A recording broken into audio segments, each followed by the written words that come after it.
Əlbəttə ki, təkcə oturub hansısa məsciddə, minbərdə, kamera qabağında durub tək danışmaq çox asandır, amma acizlər üçün asandır.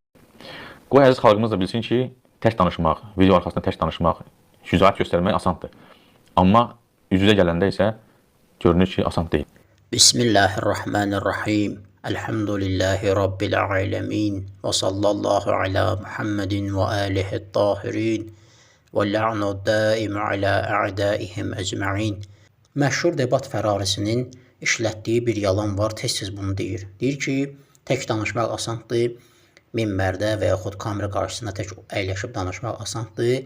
Hünəriniz var, debata gəlin və debat edək. Təbii ki, bu debat fərarisi bizi debata dəvət edəndə biz qəbul etdik ki, 5 dəqiqə olmaq şərtilə 5 dəfə biz, 5 dəfə də sən danış, 5 dəfə mən danışım, 5 dəfə də sən, amma bəhanə gətirdi və debatdan qaçdı.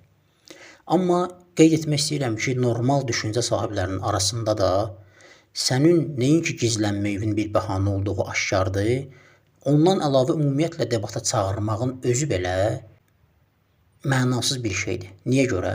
Fərz elə, məsələn, mən tez-tez vəhabilərin, bunun və digər vəhabilərin hər hansısa bir yalanını, böhtanını ifşa edərkən və yaxud da hər hansısa bir əqidəsini cavablandırarkən, rədd edərkən, ifşa edərkən bir hissə qoyuruq oradan, videosunda işlətdiyi sözü qoyuruq və nəqd edirik, rəddiyə veririk. Biz şovmen deyilik ki, debata çağıraq, hünəriniz var, gəlin, mən nə bilim, özümü göstərim, riyakarlıq edeyim. Mənim sözüm var, əlhəmdülillah, kanalım da var, orada çıxıram, necə deyərlər, elmi rəddiyə verirəm və yaxud təhazüm əqidəsindən, təhazüm üslubundan istifadə edib hücum edirəm və batıl əqidələrini ifşa edirəm. Birinin hünəri var, çıxsın, cavab versin. Amma bəzi adamlar nədənsə şovmenliyə üstünlük verirlər və cavab vermədikləri halda, cavabları olmadığı təqdirdə şovmenlik edirlər, yəni şov göstərməyə çalışırlar, publikaya işləyirlər. Əlbəttə, bu sözün özü yalandır. Niyə görə?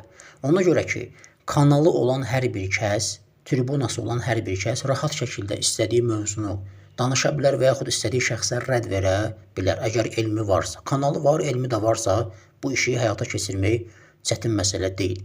Amma asanlığa gəldikdə isə, istər debatda, İstərsə də tək halda yalan danışıb iftira atmaq həm asandır, həm də çətindir.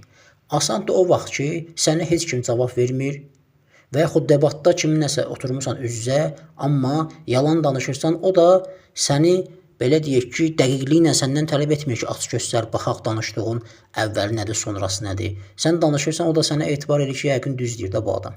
Belə halda sən sui-istifadə edib yalan danışa bilərsən. Necə ki, debatda yalandan danışdın, dedin ki, Seyyid Xoya Ağa rahimehullah deyir ki, Quran gələcəkdə təhrif edilə bilər. O videoya bax, orada debat idi da, deyirsən debatda gəlin, debatda yalan danışa bilməzsiniz. Sən özün faktik olaraq debatda yalan danışmısan və iftira atmısan.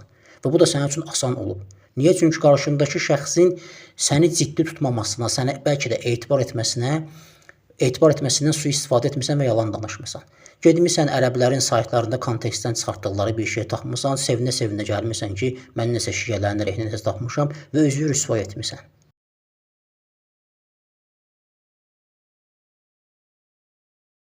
Şeyx Xoya açıqlayır, deyir ki, Şeyx Xoya. Quran dəyişməyib deyir. Amma deyir ki, bu qədər rivayətlərin içində deyir, yəni demək ki, çox rivayətlər var. Bu qədər rivayətlərin içində deyir, yəni demək ki, çox rivayətlər var. Ola bilsin dəyişir. Tələsmə. Yox, dəyişir demir. Mən görürəm, nədir var onu deyirəm. Deyir ki, ola bilsin dəyişir, gələcəkdə dəyişir, hələ heç dəyişməyib. Bu nə söz, daha söz deyir bu? Bunun nağılı ola bilsin gələcəkdə dəyişir. Xoya deyir bunu. Bu mümkündür. Şeyx Xoya deyir bunu. Yalan söhbətləri demir. Belə cəfələr yalan deyir. Vallahi gətir Şeyx Xoya'nın sözü. Hayır, baxma. Seyyid Xoya. Baxma.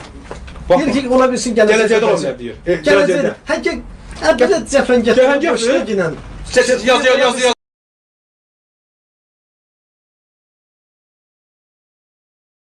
Uca Allah'a şahid gətirirəm ki, heç vaxt ağlımdan keçməyib ki, kimisə şərliyim, ona böhtan atım. Hansısa qəbul etmədiyim əks tərəfin, aliminin sözünü bilərəkdən kəsim və ya səhv tərcümə eləyim. Nakişlik rəmzi olan bu iyrənc əməli biz heç ən qatı Həmin videoda şirə dönmüşdün. Amma sonra bizim əlhəmdülillah elmi şapalağımızdan, şilləmizdən sonra quzuya döndün və çıxdın dedin ki, Allah şahiddir ki, mən bilərəkdən səhv tərcümə eləməmişəm. Allah şahiddir, Allahı şahid tut de ki, mən tövbə etmişəm, üzr istəyirəm, bir də belə səhvi etmərəm. Deməli, debatda da yalan danışmaq mümkündür. O zaman ki, sənin qarşındakı şəxs səni ciddi tutmur və yaxud sənə etibar edir, sən də onun etibar etməsindən sui-istifadə edirsən. Bu halda yalan danışmaq asandır. Amma harda çətindir? Sonra illər keçir, bir nəfər çıxır, bir elmi şapalaq qoyur sənə, ondan sonra çıxırsan deyirsən ki, mən bilərəkdən səhv tərcümə etməmişəm. Belə olan halda artıq asan deyil. Həmin situasiya, həmin məsələ, həmin hadisə tək danışanda da bu cürdür. Məsələn, sən çıxıb nə qədər tək danışmısan müvəqqəti əqd mövzusunda, sonra bizim elmi şapalağımızı hiss eləmirsən və sənə nə qədər cavablar vermişik, çıx cavablandır, suallar vermişik, çıx cavablandır, cavablandırmırsan, qaçıb gizlənmirsən. Baxın, sən artıq öz başının üzərində Fisəbillah kanalının elmi şilləsini həmişə hiss edirsən. Artıq məsuliyyət daşıyıb danışanda növbəti dəfələrdə diqqətli olursan. Deməli, belə olan halda təkcə danışmaq çətindir. Amma bir də tək danışmaq asandır. Hansı halda? O halda ki, oturursan, danışırsan, heç kim də səni vecə almır, heç kim də sənə qulaq asmır. Nə gəldi danışırsan, yalan böhtan uydurursan. Deməli, bu yalanı tez-tez danışma. Deməli, debatda da, tək danışanda da bir halda asandır, bir halda çətindir. Asan o haldadır ki, heç kim sənə qulaq asmır. Qarşında debat etdiyin şəxs də sənə etibar edir, onun etibar etməsindən sui-istifadə edirsən. Amma bir halda çətindir, hansı halda? O halda ki, sən debat edəndə də, tək danışanda da kimsə sənə qulaq asır və elmi şillə gəlir. Və bundan sonra da sən quzuya dönürsən, çıxıb deyirsən ki, mən bilərəkdən səhv tərcümə etməmişəm. Odur ki, bu yalanı da danışma, özünü güldürmə, biraz düşün, danışmamışdan qabaq düşün, görsən, nə danışırsan. Biz əlbəttə ki, bu debat fərarisi bizi debata çağıranda müsbət cavab verdik, amma özü bəhanə gətirib qaçdı. Amma fərz elə ki, mənim kimi bir şəxs, tez-tez vəhabilərə elmi rəddiyələr verən bir şəxs, fərz elə ümumiyyətlə heç debata gəlmir. Debata gəlmirsə, sənin ona tək danışıb cavab verməməyin, ancaq debata gəl deyib şou göstərməyin özü görünsün. Niyə görə? Bu ona bənzəyir ki, fərz elə mən bir nəfəri küçədə hər dəfə görəndə bir şapalaq qulağın dibinə vururam. Bu da hər dəfə evinə gedəndə balkondan çıxır məni ringə dəvət edir. Ay kişi, mən hər gün, hər dəfə səni və sənin kimi digər vəhabiləri bir dənəsinin tez-tez videosunu qoyub rəddiyə verirəm. Batıl əqidəsini ifşa edirəm.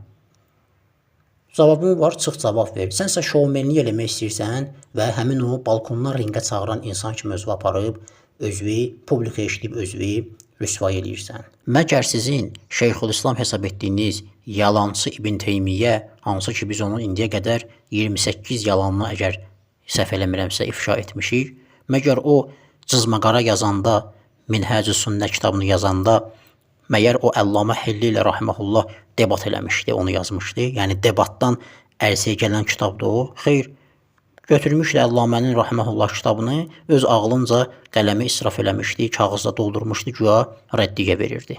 Ona görə də özünü güldürmə, sözün varsa buyur, cavab ver. Velhamdülillahi Rabbil aləmin və sallallahu alə Muhammedin və alihi tahirin.